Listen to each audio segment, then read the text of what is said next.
I'm sure you watched the video. Onyobola. Everybody, let me say it in English so that people that are not from the southeast will understand it. I'm sure everybody has watched the video. Now you compare it with the picture. You saw the picture. And the news going around today, both on social media platforms and some news outlets, including national dailies, about the raid in Okigwe and how people were killed and all the rest. Now, these two things, both the video and the news, happened in Nigeria. I, for one, have never supported the violence in the southeast, especially in Imo State, my state. But we all were here when it all started, when it began. It hurts me because I saw it coming. These young boys that are being killed and slaughtered, somebody will say, are you not aware of what they were doing, the atrocities they were committing, the killings, the kidnappings, the robbery? Our villages are involved, but people can no longer go home. For how many years now? So everybody, all of us are affected. It's not about I'm not aware or whether I'm aware of what has been going on. I am not a coward. I hate what our boys became on the course of this their agitation. But in as much as I detest how they have managed it, my anger still goes back to where it should be directed to. And that is what started this whole madness in the region. What is the reason for all these things? You look at the region of the southeast, you look at the region where this other one happened. You can, on your own, decode the exact problem. What the difference? These are two incidents, two scenarios in the same country, under the same law. But the approach, difference. What is the difference? Leadership. I've always mentioned it. Check all my videos. The greatest challenge, the problem we have in the region of the southeast is lack of leadership. I don't want to call it bad leadership, because if I say bad leadership, that means I recognize there are leaders in the first place. But in my context, there are no leaders in the southeast. None. And I can tell you this thing, you can trace it back to the past 10, 11, 12 years till now. Igbos has never witnessed, we have never witnessed anything called leadership. As a matter of fact, all the people that have paraded themselves, that are still parading themselves today as leaders in the southeast within this range of years I just mentioned, are the worst set of leaders the region ever witnessed from the creation of the world till today. From the beginning of human race till today, the past 10, 12 years till now, Igbos have witnessed the worst set of human beings in leadership positions. And I'm not referring to only political positions. I'm talking about political, religious, and traditional. Igbos have the kings we have now within this space till now. You don't even know if you keep them and the politicians who you choose. And you don't get it twisted. It's not rocket science. The reason is simple. It is the political leaders now that appoint traditional rulers. Imagine. It's just like when you give a thief, a criminal, the opportunity to choose the officer that will prosecute him. Who do you think he will pick? A very decent officer with integrity. Is he who he will pick? You think so? Then you go to the religious leaders, totally different from what church used to be when we were growing up. No character, no integrity, cowards. You see this thing that is happening today that is making news. These are our brothers, our young brothers, our sons. These are the future leaders of the region, the future warriors and soldiers of the region. How did they get into carrying arms? How did they get into the shooting and the killings? How did they get into making this step of moving into the bushes? Because of poor leadership. When this whole thing started, we all were there. There were no violence. They were doing their normal protests. They were doing their... I've said it in my previous video. Agitation for Biafra did not start today. Agitation for Biafra actually started before I was born. The reason this one went this far was because when it started, there were no leaders in the region. That was, everybody saw 2006, 2007, 2008, and 9, when the agitation in Niger Delta happened. The region, the leaders from the region, both political, religious, and traditional, they came up and negotiated and dialogued with the government. And it ended. You saw what happened recently. You see what is going on in the north. You remember from when this whole madness started in the north, bombing Madala, Nyanya, if Maraba, when this whole thing began, you had the leaders from the north speaking out. Even though the thing later spilled like the oil and went beyond their control. But up till now, they are still playing leadership role, trying to negotiate, trying to talk to them. Since this madness in the southeast started, tell me one leader, one political leader, or one king, or any religious leader that has summoned the courage to approach these young boys, to dialogue, to negotiate. Who? They thought leadership is about going to television to boast of constructing bridges and constructing 100 million kilometer roads. If people wanted construction companies, they would go and hire Julius Berger. Everybody know how competent they are. People that claim to be educated don't even know the meaning of leadership. They thought it's about constructing roads and bridges. But I can tell you, if you ask the average Igbo person today, they will prefer that you destroy the roads, break the bridges, and reverse time. Take us back to where you meet us, where there were no roads and bridges, but there were freedom of movement. There was peace in the region. People can move around freely, even on the bad road. People presently, majority will prefer you take us back to that time. Take your bridges, take your roads, but take us back to where people can move around. People can be peaceful, have freedom of movement without fear. You see them on television boasting of how they construct bridges and how they construct roads. Whereas the key responsibility of leadership is things are going wrong, they couldn't. As a leader, you don't just construct road. That's why you have commissioner for works. You manage people's complaint.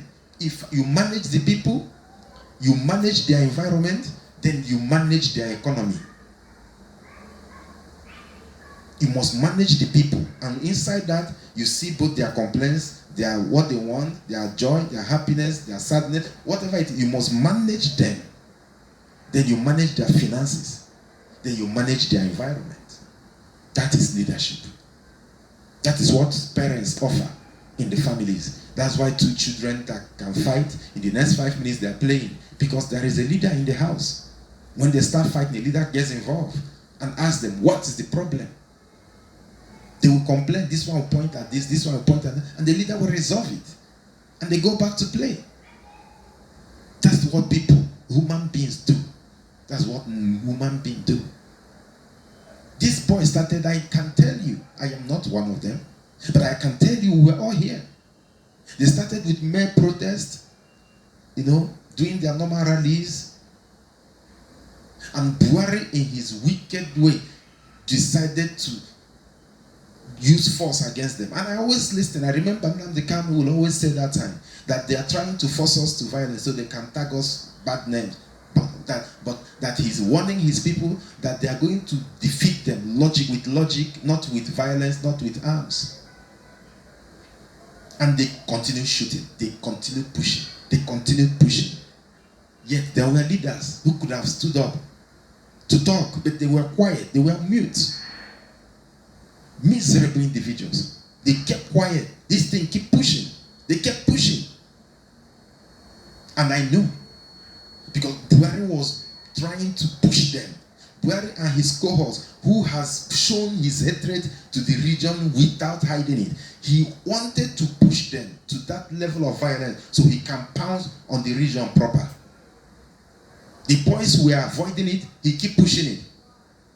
They were avoiding it, he kept pushing it. He will abandon the people that are already with rifles in Maiduguri and Kasa. He will be going after the ones that are doing rally with t-shirts without arms. Keep pushing them. Keep shooting them. Keep killing them.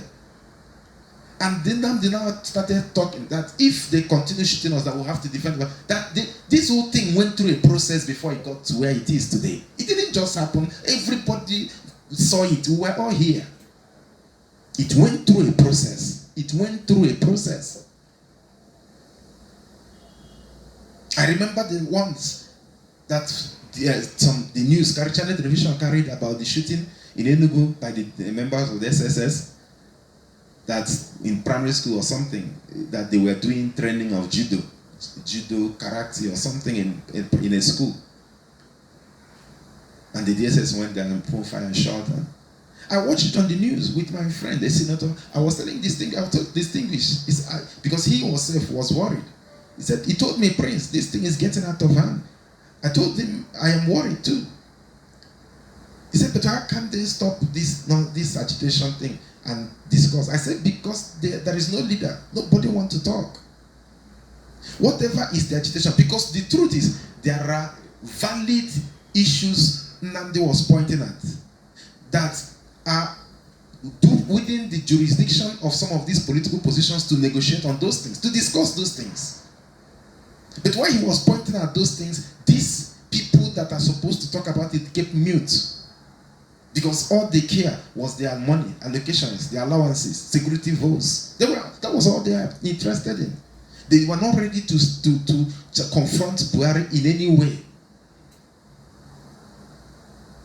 I told Distinguished, I said, sir, my problem is, I know my people. I know my people. If this thing continue like this, and nobody stepped in, the people that has the power, the position, the authority to talk on these things, if they don't step in and this thing keep going, I know it's going to result to violence. And I know that General Buhari will take advantage of the violence to do whatever he believed he didn't finish the last time. And the worst part of it, I was telling my friend, if he sees this video, he will remember.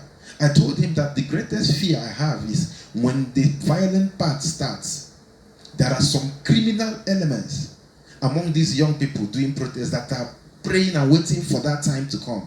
So they can now hide under the umbrella of this agitation and start their evil proper. Kidnapping and killing. The worst is they will even begin to kill innocent people because somebody will go and tell them that this person is supporting Buhari and they will go and kill him. So I'm afraid it might come to that because I know my people, they are opportunists. The moment anything happens, there is somebody somewhere waiting for that opportunity. And that is my worry. I told him in his house. Lack of leadership. Wicked individuals are managing the affairs of the region. That is why it got to this point. It wouldn't have got to this point. There is no reason. There was no need. There was no reason for it to get to this point if there were leaders. If there were people who could stand up and ask questions. People who could ask why this, why that. Okay, don't do this. But that, all of us were here. Under General Muhammad Buhari, APC, Southwest, everybody know, is predominantly APC. They have more APC than any other region in the south. But when the Fulanese were invading every community, the Southwest stood up. The governors gathered. The leaders stood up. They tried to reason with the national. There was no result. The killing continued. They stopped. They said, no, we can't. Even though we are of the same political party. But no, we must defend our people. They stood up. That is leadership. All the aggrieved youth, all their pains, the leaders were able to harness it and channel it to a direction that they will be in control of. So it can't spill. That is what leadership does. It gives sense of direction and then control. The federal government under Malami and Co. said never that they shouldn't form Amotekun. The governors insisted that we are going to form Amotekun because at that point it was almost spilling, just like in the southeast. The Sunday, Igbo and his group were almost trying to push away that might move to a point of no control. So these leaders understood it. They stood. And the moment they came up with a solution, they were able to put all their grieved young boys on perspective and on control against their party leadership in the center. Today, Amotekun is still functioning, helping the region. So because of their presence, there is no need for any other pressure group to take up arms in the southwest because the leaders have done the needful. That is leadership. They give sense of direction. And when you give sense of direction, it gives you sense of control.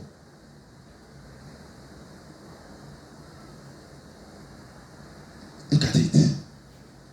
All over the social media is about Okigwe, it's about the southeast. And it's not today. It started 10 years ago. 10 years ago. Or more or less 9 years ago. Or plus or minus 10 years ago. From Olo to Idato, then to now Okigwe, Ihiala. It has been like that. Yet there are leaders who are showing us bridges and roads and flyovers. Houses burned. Villages sacked. Innocent people on the crossfire. A lot of things has happened within the region. No single senator, no single governor, no single rep member, no single house member, no single king, no single religious leader has been able to manage the youth in his own community. Because these boys came from somebody's village, somebody's constituency. Nobody has stepped up using his position to dialogue, to negotiate, to become the middleman. Nobody has offered leadership. These boys are dying for nothing. These boys are dying for nothing. Did they get Biafra in the end? No. It's painful. It's painful. On this country, we are seeing the other leaders from other regions, how they are managing their own. General Buhari, even with his office as president, even offered them amnesty. The people that have murdered women, men, pregnant women, unborn children, sacked villages, unbroadened lives, President Muhammad Buhari offered them because he has the power. He's from there. So he offered them leadership. He told them anyone that surrenders will be pardoned and even recruited. They didn't only pardon them, they welcomed them and recruited them, rehabilitated them, and even employed them. Niger Delta did the same. The Southwest managed their own. What did the Southeast do? They are wearing helmets and showing us how they are constructing bridges and constructing roads. That's what they are doing. In this country, we watched videos 2 years ago in Zamfara where the bandits are snapping pictures with the governor. They came with their rifles, snap pictures. Are you telling me the governor's security aides were not there? All the security men were out there. The bandits came because the governor didn't ask his security men to do anything. They came, the bandits came, snap pictures, ate and drank, to the point there was a time we heard that one of their leaders was even given a chieftaincy title in Zamfara. So this one that happened a few days ago that is going on social media, it's not the first. We've seen it. They are trying to find a way to bring peace to their region. Whatever means that will work. That's leadership. I'm not blaming them. They are looking for solution. Because shooting and killing with the military face-off has not worked. So they are trying other means. That is leadership. That is showing interest in resolving conflict. Even though whether they are doing it late or early, it's better late than never. But look at these elements that are all leaders in the region, in my own region. Who can step up? Who? Are they leaders? All they know is money, rich, acquiring properties all over the world. Do they care? You see, every single one of them, both former and present, who was or is in position to have stopped this thing and didn't do it. You see all this bloodshed that is going on in that region. As God liveth, as the Lord liveth, the price of those bloodsheds, all those bloods, whether innocent or no innocent, God will demand for those bloods from their families. I tell you, as God of justice still lives, whether today, whether tomorrow, whether next tomorrow, God will demand for this blood from their hands. And the repercussion of this blood flowing in that region will be visited in their homes. Watch. It may happen in our time, it may not happen, it may happen after we've left, but it must happen. Don't worry. Celebrate the death of the boys. A lot of innocent people, travelers, citizens that has been slaughtered in that bush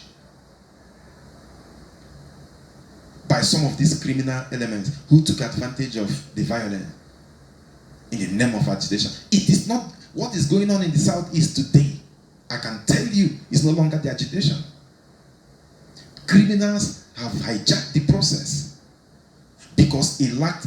The Bible said it for Christians. Slaughter the shepherd and the sheep will scatter. The moment Nnamdi Kanu was taken, the whole thing went haywire. Then criminals took advantage of it and hijacked the process. It has been blood to blood till today because of lack of leadership. I remember there was a time Dele Momodu interviewed Nnamdi Kanu. Then there was no violence yet. And they asked him, if all these issues you mentioned are being addressed by the federal government, will you drop the agitation? Nnamdi said, why not? People can still trace that video. Social media, they said, doesn't forget. The video is still there. He said, why not? That all he wanted was fairness and equity. Was it not a pointer for those empty brains that claim to be leaders in the region to take it off from there? It wouldn't have come to this point. It wouldn't have come to this point. If you contacted HIV and you started the diagnosis and the treatment, it won't get to AIDS. It won't get to AIDS. You will still live your life normally, even if you tested positive. It will not get to AIDS, where you will have a lot of issues, a lot of complications. It won't get to that. If you have managed your malaria properly, it won't get to cerebral malaria. That every issue that is allowed to delay will be complicated. It's normal. It's natural.